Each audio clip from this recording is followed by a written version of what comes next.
hello/x/. After a lot of thinking, and a couple of drinks, I have finally decided to share some of my experiences. English is not my native language, so forgive me if my grammar isn't perfect. Be me. Late 1990s.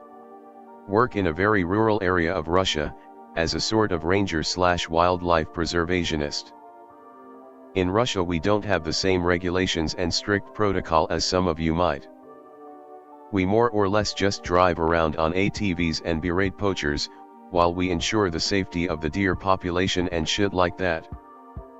I worked in a rural area, surrounded by forest and harsh wilderness. Only had one colleague, who we'll call Pyotr. Pyotr was your typical backwash crazy Russian dude, who brewed his own vodka and smoked like a chimney. He was my best friend for several years, and always had my back no matter what we faced out there in the woods. The job had shit pay, but it came with loads of perks that made it worth it. We had no boss, and could basically just go camping, get wasted and call it an excursion. I will admit that we once or twice hustled some innocent hunters from their money, by claiming that they were poaching. We were corrupt as fuck, but still managed to make some decent arrests and put some real poachers behind bars.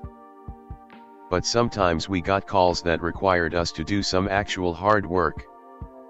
If people spotted sick animals, it fell upon us to go out there and make sure it didn't spread. If an animal showed aggressive behavior that might endanger the locals, we had to ensure that the animal got put down. We had friends at the local vet who would run blood samples if we suspected rabies or something else. One day Pyotr and I got a call from some pretty spooked locals. They told us that some boys had gone hunting a couple days ago, but none of them had returned. They all believed that they had been killed by bears or wolves. Great. Now we have to venture into the wilderness for some potentially aggressive carnivores. They point us in a general direction, and we take off on our ATVs. We drive around the area for about 3 hours, when we find an abandoned campsite. It was evident that the camp had been trashed by something, probably a bear.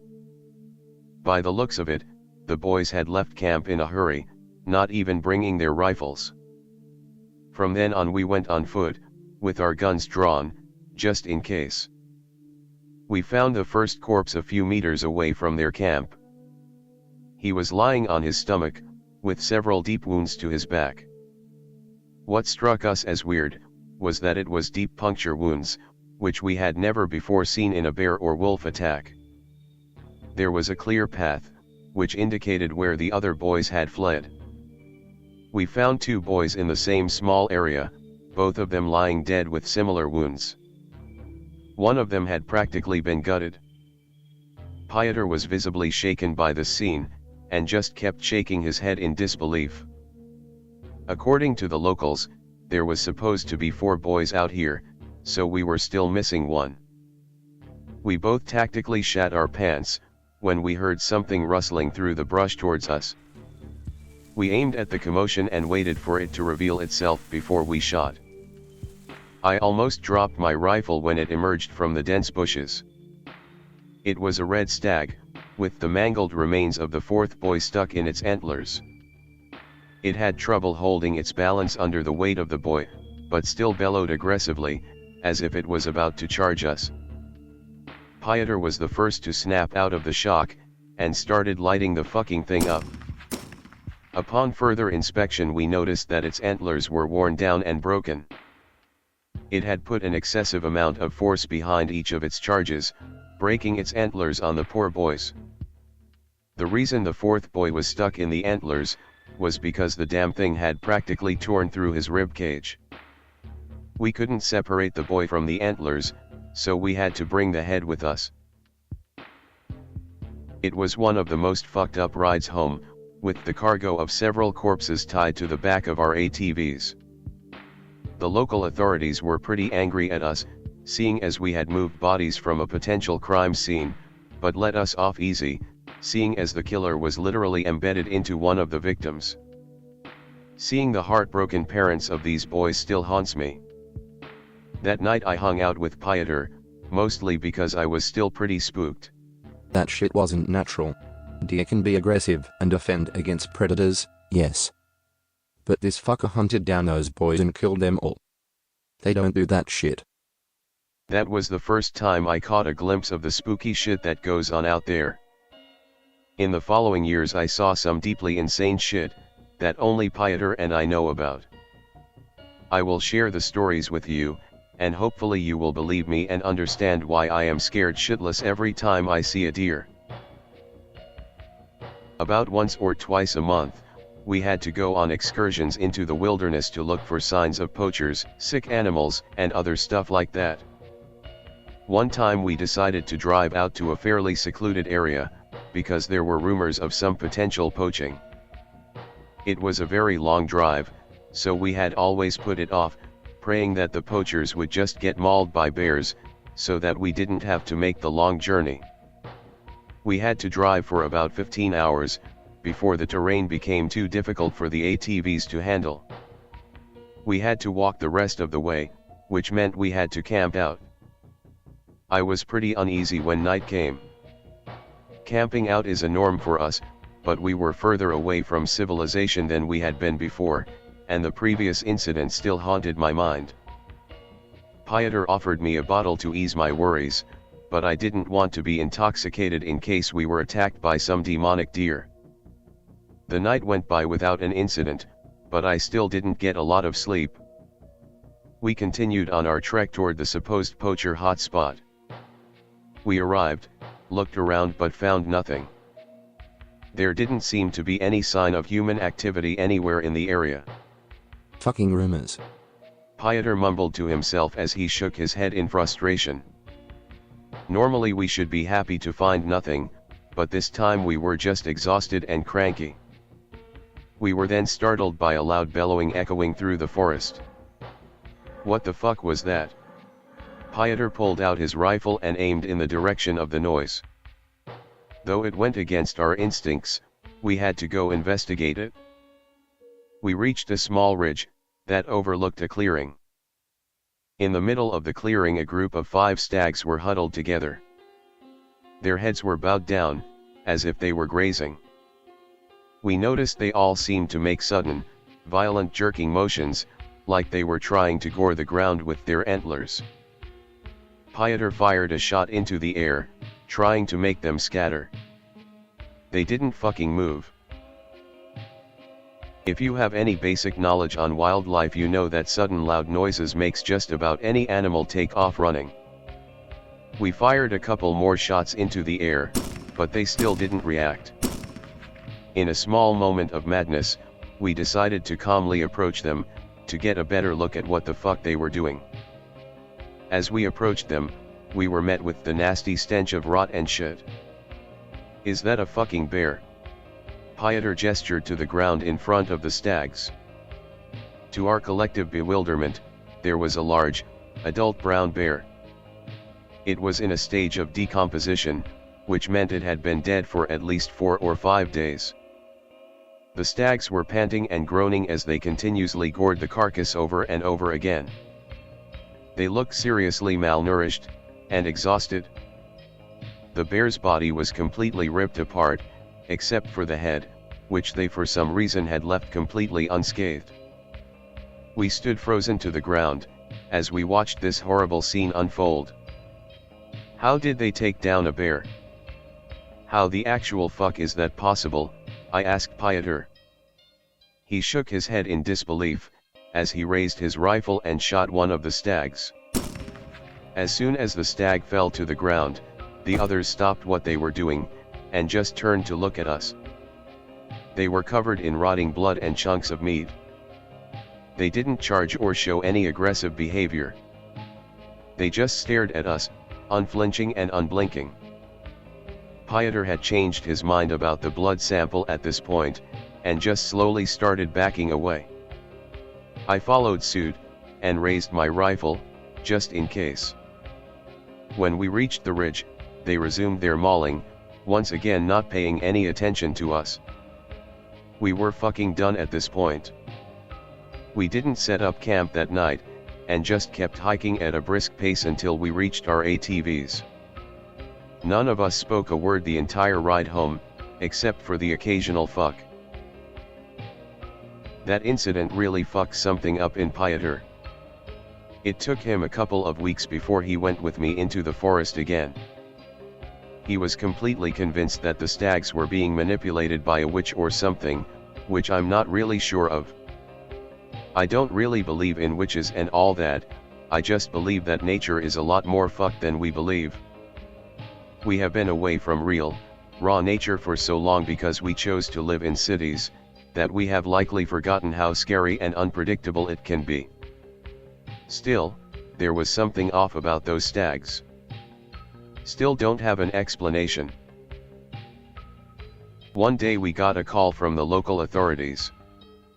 Apparently some old man that lived by himself in a remote cabin had not been seen in a while. They wanted us to take them to the cabin, since they weren't used to terrain other than paved streets. We drove them out to the cabin, and parked a few meters from the front door. It was already pretty clear that something had happened. The door was completely knocked off its hinges. Cabin was empty. The officers asked us to assist them in their search, and we agreed. The initial theory was that he had been taken away by a bear, which seemed pretty plausible considering the fucked door. We spread out and followed whatever trails we could find. It took about half an hour, before one of the officers called something in. He sounded a little shaken, but gave us detailed directions to where he was. He didn't tell us what he had found, but instead said, "You'll want to see this yourselves." When we reached him, it wasn't clear what he had found, since nothing looked out of place. No broken branches, no trail, no nothing. He just pointed up into a large tree in front of him. Slung over one of the higher branches, was a fresh deer carcass. This was certainly odd, but we still didn't get what this had to do with the case. Then we noticed something even stranger. Further up the tree, there was a bear carcass. Something had killed a bear, and then placed it in the tree. I knew that leopards and other big cats did this for later consumption. But there are no leopards or tigers where this took place. The officers looked uneasy, and took nervous glances over their shoulders. We stayed as a group after that, and looked around for another couple of hours before we called it. On our way back, we once again passed the tree. The deer was gone, only leaving some bloody branches behind. We picked up the pace and made our way out of there without looking back.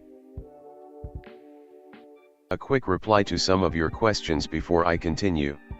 You expect me to believe English isn't your first language? It isn't. I just use thesaurus for some of the more difficult words, and use what I have learned through different media. What are your thoughts on Bergman's bear? I think it's stupid to assume that something has gone extinct without having definitive proof.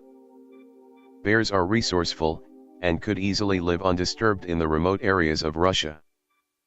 I think it's just as likely to be alive than for it to be extinct, since I have never encountered one myself. Do you recommend living in the taiga?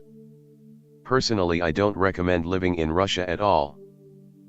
I moved to Europe in 2007. But I wouldn't know too much about the soul you are talking about. I never had too much faith in all the spiritual stuff. But honestly, taiga landscapes are very pretty, so I would definitely recommend a trip there. Siberia is beautiful in the summer. Back to the stories. There was a winter where we had a pretty horrible incident. As you would probably expect, the winters can be pretty rough, with a shit ton of snow and -40 degrees Celsius. If someone goes missing, they are immediately presumed dead, because it's impossible to maintain your core temperature for long durations, without being properly equipped. And when someone's child goes missing, it's just the worst. The police once again requested our assistance, because a mother had reported her 6-year-old daughter missing.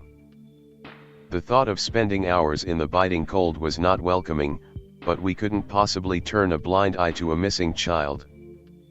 The mother had let her children play outside, when one of them had simply started running towards the tree line. They had been out there for some time, calling out her name, but they just couldn't find her. That's when they called the police, who then called us. By the time we arrived at the search area, she had been missing for about 2 hours. We followed a trail that we suspected were hers. It went on for way longer than what a child that age should be able to run. Then it just stopped. There was no sidestepping, scuffling, or any sign of, well, anything. It was like she had just vanished on the spot. We examined the tracks, to see if she had backtracked or something, but there was no clear sign of any double prints. Pieter was visibly upset, and frustrated. We asked the other kids why she had started running into the forest. They had no clear answer, but claimed that she just started running without any warning. The kids were shaking and crying, so we asked the mother to return to their home while we kept looking. An officer followed them back to their house, so that they felt safer. About 15 minutes later, one of the other officers got a call on their walkie-talkie. We could hear the distinct sound of the mother wailing in the background. They had found the girl. They had found her just sitting on the step to their back door. She was dead, and almost frozen solid. She had only worn a regular jacket and pants, considering that she was just supposed to play outside for a little while. The mother had locked the doors before they left, because she didn't want their house to get robbed while they were away. To this day I tear up when I think about it. But I still have some unanswered questions as to what had happened. The obvious solution is that she had returned home, and frozen to death when she couldn't get in. But I still think there's more to it. If she had run back, how did none of her siblings or her mother notice her? Why didn't she respond to their calls? How did she run back without leaving any tracks? How was she almost frozen solid, even though she had only been missing for about 4 hours? None of the neighbors had seen anything unusual, so there was nothing to investigate. The mother blamed herself, and became an alcoholic. I still think about that incident every day. For some reason it hit harder than the 4 boys who had been mauled. In which bit of Russia were you, Op? I do not wish to disclose too much personal information. But I will tell you this, it's in Sakha/Yakutia/Yakutia or whatever you wanna call it. I won't say any more than that, though. Here are a few shorter incidents that can't be made into very detailed stories. I once saw a deer mother bite one of her fawns by the head, and start shaking it violently until its neck snapped. She then dropped it to the ground, and nudged it a couple of times, as if it didn't quite understand what she had done. Didn't stay to observe, because I was a bit freaked out. Found a dead deer lying next to a tree. Markings on the tree, coupled up with markings on the deer's head, suggested that it had rammed its head into the tree's trunk until it died. Took a blood sample. Completely healthy. Stumbled upon a fresh kill in the winter. A deer with half of its face/neck missing. A large hole in its abdomen, with guts hanging out. As I poked the wound, in order to check the temperature, the fucking thing lets out a yelp, and rises to its feet. In complete disbelief, as this bloody mess turns its head to look at me, and starts walking away calmly. Collapses after about 10 meters, and doesn't get back up. The strange deer behavior could have a rational explanation. It could have been some kind of prion disease, like mad cow's disease.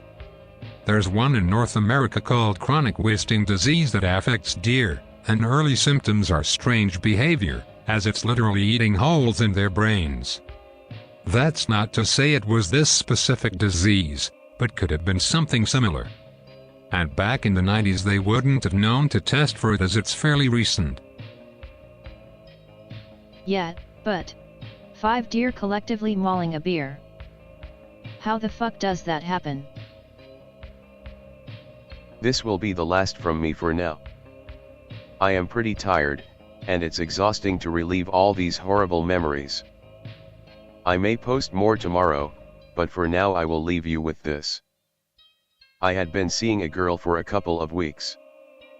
For some reason she found my job hot, and thought I was some sort of macho dude. Went along with it, because she was hot. She also hooked Pieter up with one of her friends. She lived in one of the fancier houses in town, with a nice view of the forest from their living room. We decided to have a double date at her house, where we would watch a movie and eat dinner. Of course it didn't take long before Pieter went to the guest room with his girl. I decided not to waste time either, and started sexy time as well. At this point I admit I had neglected my duties a bit.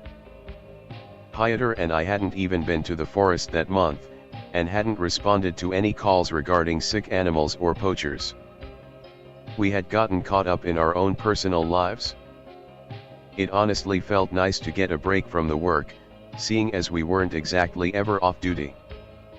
We fell asleep on the couch, in the living room. At some point during the night I woke up. It was a beautiful, starry night. Walked up to the glass door, leading to the terrace, in order to get a better view of the sky. After a few minutes, I spot something in the distance. The faint glow of eyes hine, from something staring intensely at me. I froze in place, and observed this unknown creature, as it slowly started walking towards me. When it got within the light emanating from the house, it revealed itself to be a medium-sized red stag. It just kept walking towards me, never blinking or taking its eyes off me. It walked directly into the glass, which seemed to puzzle it.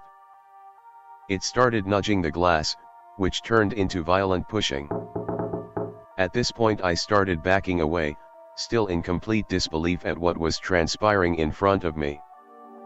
Girlfriend wakes up, due to the loud banging on the glass. What the fuck is going on, Anon? She asks, still half asleep. Before I can answer her, the stag starts letting out these guttural screams, as it intensifies its ramming. It breaks through the glass. Girlfriend screams, and Pieter comes running down the stairs, to see what's going on. The stag just calmly walks up to me, like it hasn't just broken through a glass door. Keeps letting out those horrible noises as it just approaches me. I tried backing up, but stepped in some glass and fell over on my ass. The stag just observed me with unflinching eyes, as it kept bellowing. Girlfriend was still screaming. I'm suddenly deafened by the sound of Pieter unloading his small sidearm. Hit the stag multiple times, but mainly missed, leading to a lot of property damage. The stag falls to the floor with a wet thud. To this day I am still grateful to Pieter for bringing his gun. Girlfriend broke up the next day. She said that I was either cursed or unlucky, either way she didn't want anything to do with me.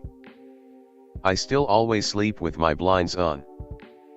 I never want to see another window into the night, especially when I know what might be on the other side of that glass. I may have ignored the forest, but it certainly didn't ignore me. That is all I have for tonight. Good night, Anons. That was a good read, man. Thanks for sharing. I'll never look at deers the same way again. I have returned. I will share a couple more stories with you. I once found myself lost with Pieter in a snowstorm. We were basically as fucked as we could ever be, with no shelter or any way to start a fire. Snow was falling so densely that we couldn't see more than a few meters in front of us. Wind was so cold that my lips started bleeding. We drove around for what felt like an eternity, until we came upon an old, decrepit hunting cabin. We had difficulty dismounting our ATVs, because our clothes were frozen solid. I still remember how Pieter was shaking, and clacking his teeth. The cabin was completely empty, but had a simple fireplace and some semi-dry wood. As we sat there, slowly warming up by the fire, we had a moment of absolute dread, when we realized that we might actually fucking die. We had no idea how long the storm would last, and there wasn't a whole lot of wood for us to burn. Pieter then rose to his feet and muttered, Fuck it. Wait here anon. He went outside, and returned a few minutes later with an axe.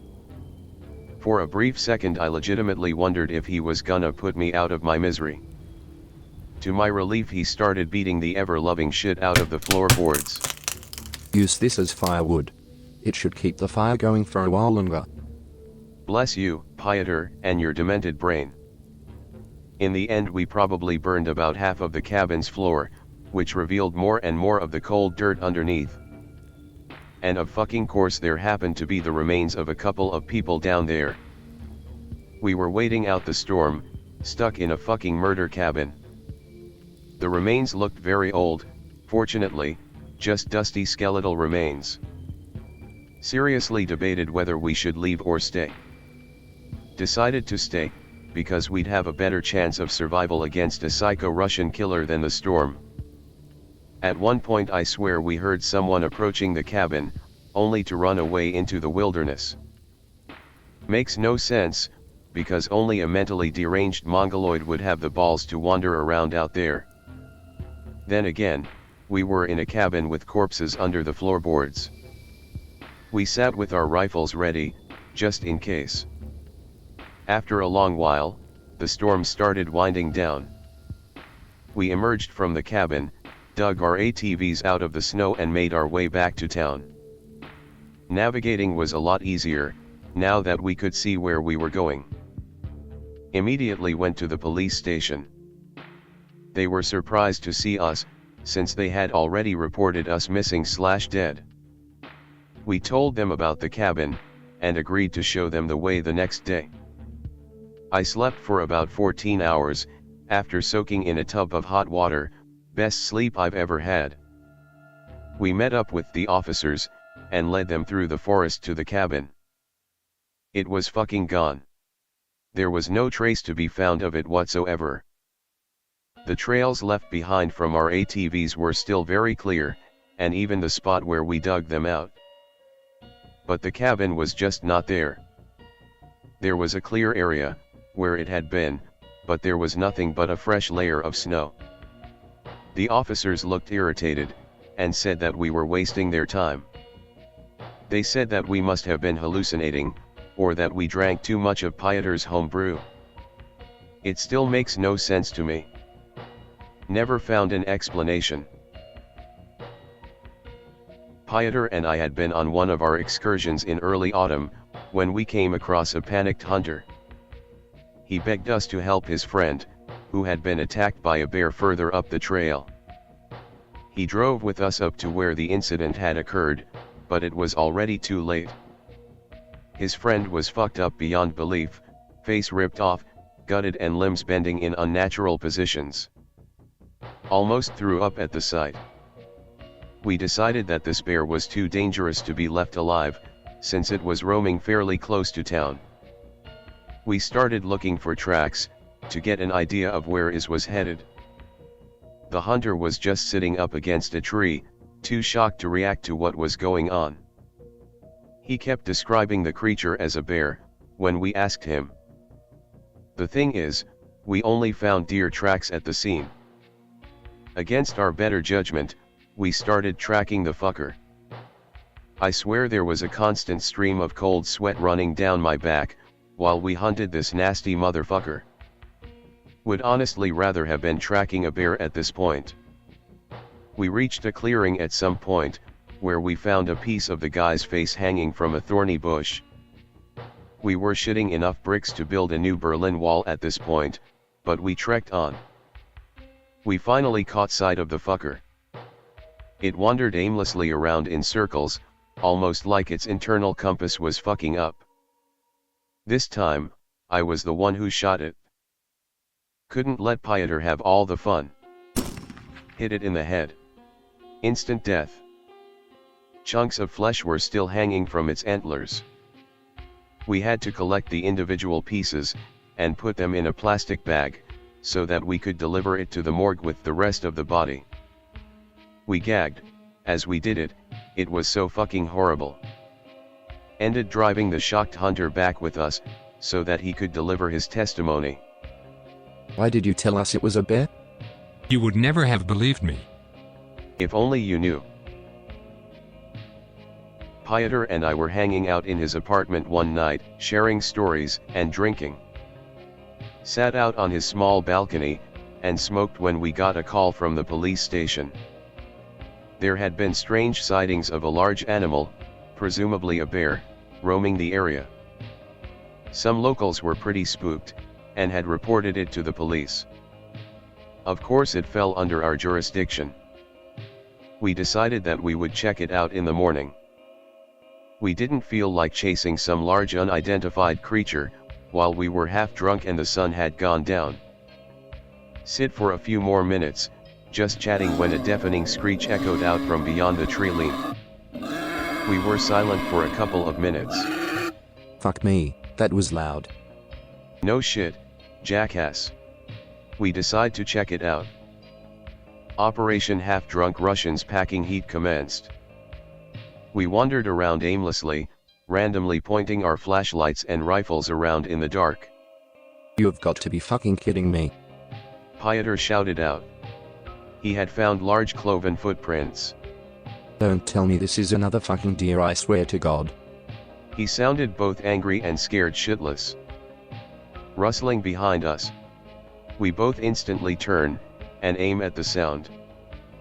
Two glowing eyes reflect our flashlights. It lets out a loud fucking squeal, and charges at us. We both light it the fuck up, while we shit our pants. It's a boar. A fucking boar. But it was so fucking big, that we initially thought it was a bear. Pig related is eerily similar to the bastard we shot. At least it wasn't a fucking deer. Pieter let out a nervous laugh, and shook his head in awe of the fucking beast lying before us. Honestly didn't know what to do with it. We hadn't brought our ATVs, and the thing was way too heavy to carry. Decided to just leave it, for the wolves to scavenge. Police actually believed us this time. Some of the hogs out there can grow to enormous sizes. You're lucky it didn't get you. Another thing to worry about, fucking great. Most people don't know this, but there are loads of unmapped/unexplored cave systems all around Russia. This is also the case for where I lived. It wasn't uncommon for Pieter and I to stumble upon a cave or two, while we were on our excursions. Lots of local legends surround the caves, like an underground city of subterranean people, covens of witches, prehistoric animals, and so on. Whatever the case, I've always found cave systems fascinating. It's like entering a new world, where the same rules don't apply. So when the police mounted a rescue team, to help a teenager who had gotten trapped in one of our caves, I didn't hesitate to volunteer. At this point, Pieter and I were respected and well liked with the police. They trusted us, and included us in some of their work. Pieter didn't come along this time, because he was too hungover. As the case stood, two teenage boys had tried to explore a local cave system that had some very steep drop-offs. One of the boys had lost his footing, and tumbled down into the darkness. He was still alive, but had broken his ankle, and couldn't get out. Rather than getting stuck himself, his friend had chosen to send for help. We made our way through the cave, making sure to watch our steps. The cave floor was damp, and covered with algae, so it wasn't a surprise that the boy had slipped. When we came to the drop-off, we shone our lights down at him. He waved, and smiled, knowing he was saved. I started descending the steep rock wall, with the rope tied at my waist. When I reached the bottom, I secured the boy to the rope, and gave the officers the signal to start pulling him up. "You went that way," the boy said to me, and pointed to a narrow passageway at the back of the cave.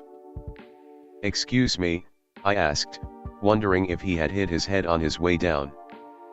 "My friend. He came back for me, and told me he had found an exit that way." I was confused, but told him, "Your friend is up there, with the others." His face went completely pale on the spot. "But he was down here with me. He went that way." An uneasy feeling hit me, which I tried to ignore. Now I was stuck at the bottom of this small chasm, until they threw down the rope again. And this kid claims that someone was down here with him, even though his friend had gone straight to the police. I felt very exposed, and kept focusing on the narrow passage at the back of the cave. I point my flashlight to the ground, and find fucking footprints leading into the passage. Fucking bare feet. Fuck.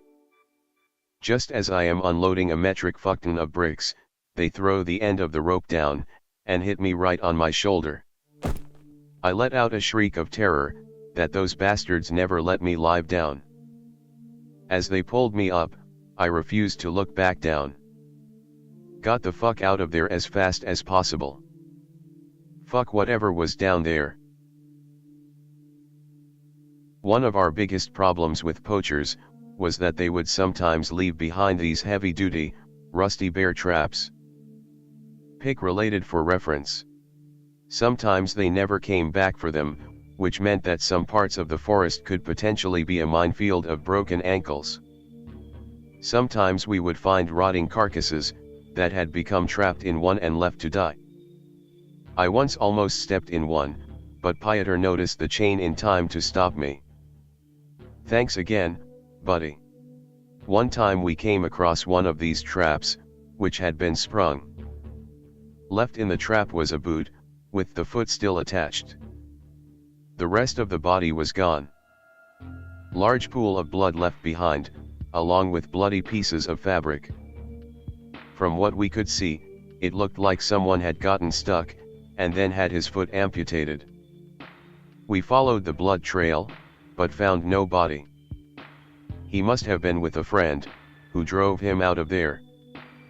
The ironic part is, that bear traps are fairly easy to break out of, if you know which pin to pull. Poor guy lost his foot, because of some dumb-ass poacher. Took the foot with us, and asked around in the police station. They hadn't had any reports of people getting fucked by bear traps. This guy didn't even go to a hospital. This meant he had either been a poacher himself, or just one tough son of a bitch. Never found him, or heard about him since then. Still, finding a severed foot is never nice, especially when you know the type of shit that's out there. Pieter once showed me an abandoned settlement he had found back in the day. Though we were roughly the same age, I was more of a city boy than him. He had always lived out in the less populated areas, and spent a lot of his childhood and teenage years on exploring the forest. He rarely talked about his childhood, mainly because of his alcoholic father who beat him and his mother. But he trusted me, and sometimes opened up, after a bottle or two. To him, exploring the wilderness was a way to escape from his dysfunctional home, which is why he had a pretty good internal map of the place. We drove for a couple of hours, until we arrived at the settlement. It looked rotten, and old as hell. Most of the buildings were made of wood, that was ready to collapse at any second. Some were made of your typical Soviet concrete, and looked about as stable as our economy. Still, we chose to explore for a bit, just in case. After all, this place would have made an amazing base for poachers. The houses were empty, except for some damp furniture and a couple of stoves. The concrete structures, on the other hand, still had some interesting stuff lying around. We found some wet boxes of old dynamite, which led us to believe that it was an old mining town. Sure enough, there was a large quarry a few kilometers away, which we found later. A lot of the stuff we found were too rusted to make out what it had once been. Everything else was just in a state of decay, that made it seem pretty unsafe for us to fool around with it too much. It's not uncommon to find old abandoned mining towns, that were never put on a map, so we didn't really take a second to wonder why it had been abandoned. That is, until we spotted the fucking deer. Piotr anxiously nudged my shoulder, and gestured to the right of us. There was a large stag watching us from behind one of the houses. The more we looked around, the more deer we noticed. There were maybe 10 or 12 of them, just observing us. They didn't seem threatened by us, but rather like they were making sure we were on our way out of there. We slowly approached our ATVs as these fuckers just followed us silently, never blinking or making a sound. When we got to our ATVs, we debated whether or not we should light them up, but we decided against it, because we didn't want a herd of bloodthirsty demon deer charging us. We just started driving away, counting ourselves as lucky, seeing as they hadn't decided to fuck us up. I remember looking back, once we were 100 meters or so away, and seeing well over 20 deer standing there, motionless. Fuck that. Piotr shouted, as we raced out of the area, and back to town. We never went back, but often talked about it. He firmly believed that the deer had something to do with the settlement being abandoned. I'm not so sure, but I definitely don't think it's out of the question. Fuck deer and their mysterious fucking ways. At this point, the police knew of our various encounters. They didn't really believe us, but still respected us enough to not mock us. After all, we had retrieved quite a few bodies for them, that had been fucked to high hell by deer. That all changed when one of the officers, one of my friends, had gone missing. He had responded to a call, about some kids that had claimed to have been stalked by a strange old man while they played in the forest. For some reason, he had gone out there alone to investigate. That was 16 hours ago, and nobody had heard from him since. Piotr and I helped with the search, since we both knew him quite well. Hours of searching yielded nothing. Then, someone found his handgun lying on the ground. It had been fired twice, but we couldn't find the bullet casings. One of the officers had brought a search dog. It took a few whiffs of the gun, and started darting off into the woods, obviously tracing something. We followed as best as we could, but the damn thing was fast as fuck. Suddenly the woods were filled with the sound of aggressive barking, and whining. We arrived at the spot where the dog had gone, and found, big surprise, a fucking deer. From one of its antlers hanged the lifeless body of the officer. It had impaled him through his throat and out the mouth. It was so fucking grotesque, that I still get a lump in my throat when I think about it. He was my friend, and that fucking deer had killed him. It stood completely still, its head weighed down by the officer. The dog whimpered and snarled at it, but didn't move an inch closer to it. One of the police officers shot at it, which caused us all to just light it the fuck up. Retrieving his body still stands clear in my mind as one of the hardest things I'd ever done. After that incident, the officers always took our claims seriously. They even offered backup, when we went on our excursions. I still wonder about that old man, though. Did the kids just imagine him? Piotr still insisted that something supernatural was manipulating the deer, making them aggressive and batshit insane. I still leaned more towards the theory that deer are just, by their very nature, batshit insane. At one point we were checking out a potential poaching camp. When we arrived, we were greeted by two older men, who immediately started questioning us. We explained the situation to them, and asked them to step aside, so we could inspect their camp. It was a pretty standard camp, with some fresh kills and pelts. But the men seemed very nervous anyway, like they were hiding something. We started questioning them, until they cracked. They admitted that they had shot and killed about 7 or 8 deer the previous night. But they hadn't retrieved a single of their carcasses, and had simply fled the area. What kind of hunter kills animals, just to let them rot, huh? Why the fuck did you do it? Poachers asked them, with a sense of urgency in his voice. They explained that they had been sitting in a deer blind, waiting to take a decent shot at some unlucky deer. They then spotted one, that walked straight at them. When they aimed at it, they saw its eyes through their scopes. It was looking directly at them, but still just walked calmly towards them. That's when they heard a twig snap, and realized their blind was being surrounded. All of them had the same lifeless look in their eyes. None of them made a noise, or any sudden movements. When they had completely surrounded the blind, they started pulling some aggressive expressions, and began bellowing at the hunters. Their blind was raised about 3 meters off the ground, and supported by 4 wooden pillars. The deer started ramming the supports, while they kept bellowing. The hunters were scared shitless, and just started shooting the deer one by one. They ran back to their camp after that, and hadn't been out hunting since. They showed us the way to their blind, and sure enough, there were several deer carcasses lying at the base of it. There were visible markings on the supports, that backed up their claim. They then asked us if they were gonna get in trouble for what they had done. We told them no, as long as they didn't do anything with the carcasses, we wouldn't press charges. Normally we would have made them pay a fee, but seeing as they had been through an encounter with the psycho deer, we sympathized with them. In fact, we thanked them for taking care of them for us, since they were a threat to the locals. We told them that if they ever encountered aggressive deer, they should put them down immediately.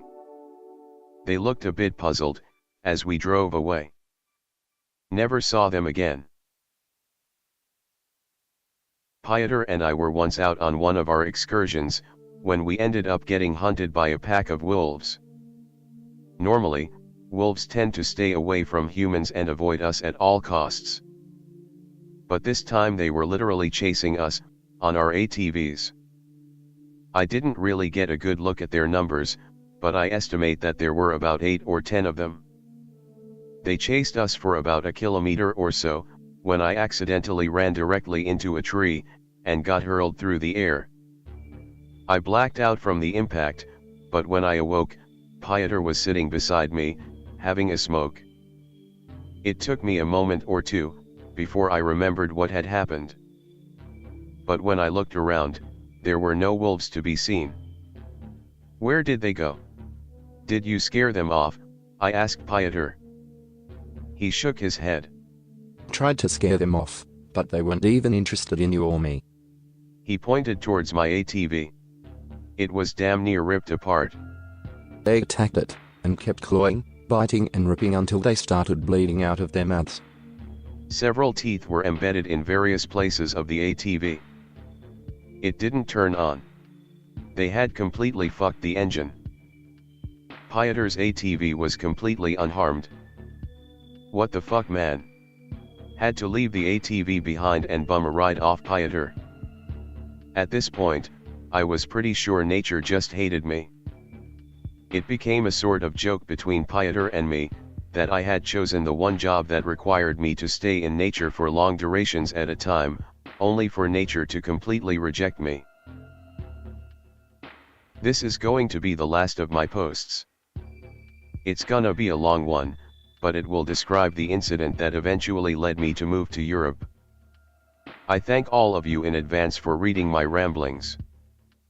And I especially thank those of you who believe me. It all started when Poachers got a terrible idea. He suggested that we found a central point in the forest, perhaps near a lake, or anywhere deer were known to frequent. Then we would set up a blind, in one of the biggest trees there, and camp out for a week or so, shooting any deer that seemed off. At first I called him a dumbass, seeing as our job was to preserve the wildlife rather than mow it down.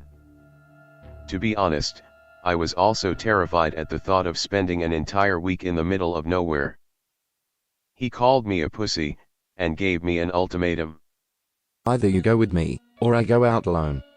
I wasn't about to let my best friend go out there all by himself for a week. He probably knew that, and used it as bait.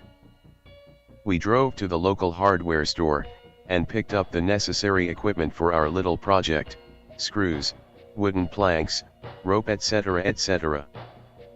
Then we went shopping for other supplies, such as canned food and water. We loaded our ATVs with all our gear, and set off into the wilderness. I wondered why Poachers suddenly wanted us to do something so rash and stupid, but figured he had just had enough. I didn't blame him. The weird thing was, though, we had actually not experienced anything unnatural for almost half a year up until that point. Part me wondered if he actually wanted to seek it out, for some reason.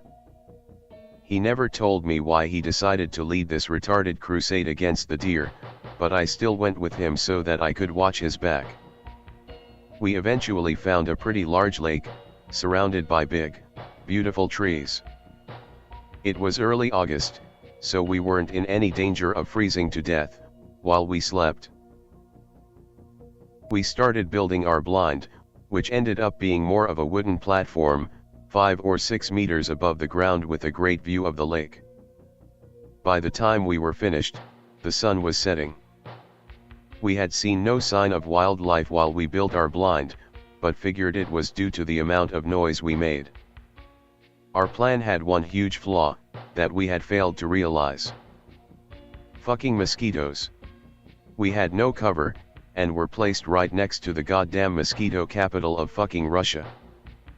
We caught no sight of anything strange the first night, except for each other's swollen faces. At dawn the next day, we awoke to the sound of something splashing around in the water. We peeked over the edge of our blind, and saw a doe, along with 2 fawns. We observed them for about 15 minutes, before we determined that they were pretty normal. Similar incidents happened every once in a while the first couple of days, nothing out of the ordinary. I felt relieved, and wondered if they had migrated to some new place, planning on terrorizing some new rangers. But for some reason, Poachers seemed extremely tense, and would curse under his breath. "Hey, Poachers. WTF is going on, man?" He looked at me with a hollow expression, and sat up beside me. He explained that he had been having nightmares about the deer. He felt that if he killed some of them, he could prove to himself that he had nothing to fear. The poor guy hadn't had a decent night's sleep in well over a month at that point. He almost started crying, while he told me these things, which really showed me how close this guy was to the edge. I had to help him, so I stayed with him and kept a lookout while he took a nap. I hadn't told him anything, but I had actually been looking into how much it would cost to move away from Russia. I hadn't said anything, because I wasn't really planning anything. Besides, I didn't feel like I could just leave him behind. I kept an eye on our surroundings for several hours, and almost decided to just lay back and enjoy the view of the lake, when I heard something approaching to our left. Out of the tree stepped a lone stag. I waited a bit, to see if it would behave strangely before I woke Poachers up. It bowed its head, and motioned as if it had started drinking from the lake, even though it wasn't anywhere near the lake's shore. That was more than enough proof for me, and I slowly shook Poachers until he woke up. He instantly crawled over to the edge, and looked at the deer, grinning with some sort of sadistic satisfaction. He aimed at it with his rifle, and fired. A direct hit, straight to chest. He let out a sigh of relief and started laughing. We heard the sound of several animals walking around within the treeline, but never saw one of them. It almost seemed like that lone stag had been bait, to see how we would react. This only fueled Poachers' paranoia. He was practically trembling with fear every time we heard something wander around in the treeline. Sometimes a deer would appear on the far side of the lake, but no matter how many times Poacher and I shot at it, we never hit it. At night, our main source of light was a lantern, that ran on petroleum. Part of me always suspected that it was a horrible idea, to use that in a blind made of dry wood. The 5th night into our crusade, shit hit the fan. We kept spotting the eyes of several animals, but every time we looked through our scopes there was nothing. It felt like they were toying with us. Poacher started firing shots into the air, trying to deter the creepy fuckers from whatever they were doing. But of course it didn't work. I picked up the lantern, and raised it higher, in order to illuminate the ground better. When I stand up, I get lightheaded, and fall over. I drop the lantern, which in turn starts a goddamn inferno. We abandon everything, and just descent down our rope. My rifle was up there, along with most of my favorite gear. As we stood there, in the night, the blazing blind illuminated a lot more than the lantern had. I still shudder at the thought. The largest flock of deer I had ever seen, were standing in the treeline, all of their eyes were lit up from the flames, giving them a hellish appearance. Poacher is practically hyperventilating at this point, and makes a dash towards our ATVs. We hit the ignition, and get the fuck out of there. We never looked back, to see if they followed or anything the entire ride back. We just kept driving, and letting out cries of adrenaline mixed with actual terror. When we got back, Poacher just went home without saying a word. I went to my apartment and completely shut myself off from the rest of the world. Locked my door, closed the blinds and turned off my shitty phone. I stayed that way for a couple of days. Then I got the sudden urge to get a drink. I had already consumed every bottle of alcohol in my apartment, so I went to a bar that was located on my street. When I entered, I was met with worried looks, from the people who knew me. How are you doing? The bartender asked me with a sympathetic tone. This surprised me, because none of them should have known about the shit Poacher and I went through that past week. Could have been better. Why? I asked. Well, after Peter's accident you just kind of disappeared for a little while. Poacher's accident? What the fuck had happened while I was in my apartment? My expression made the situation pretty clear. Oh shit man, I thought you knew. Then he filled me in. Poacher had packed his bags, and rented some run-down car, with the intention of skipping town. He had taken off in a heavily intoxicated state, and had hit a tree at 120 kilometers per hour. The car was totaled, and Poacher had died on the spot. After a few minutes of silence, I remember standing up, and just walking out of there. I walked around aimlessly for hours, trying to make sense of what had happened. Eventually I found myself back at my apartment complex. I noticed a piece of paper hanging out of my mailbox. I began tearing up, when I read it. My dear friend, I have decided to leave this place. I can no longer bear the shadow that looms over us, and I hope you will come visit me someday. You helped me through some shitty times, but this time you can't help me. If you decide to come over, you can find me at location redacted. Not exactly written like this, but you get the general idea. I cried for so long, that it seemed like an eternity. Still tear up, as I'm typing this. After about a month or so, I decided to move out of Russia and get a fresh start. I know I can never escape my past, or the nightmares that keep resurfacing, but I can put great distance between then and now. I still miss that crazy bastard every day, and will never forget what an amazing friend he was. I now live safely in the heart of a big city, far away from any forest. I sometimes go on drives through some of the more scenic woods, but it still feels so fake. European forests don't have the same raw feeling as the Russian forests. I sometimes miss my old home. I just wish there wasn't an abundance of terrifying animals roaming the woods. I haven't experienced anything unnatural since I moved, and I have finally learned to sleep properly at night. I regularly speak to a psychiatrist about some of my experiences, and feel more in control of my fears now. Well, that's my story. Believe it, if you will, either way it is very real to me. And next time you get the chance, please raise a glass to Piotr. Honor his memory, and the man he was.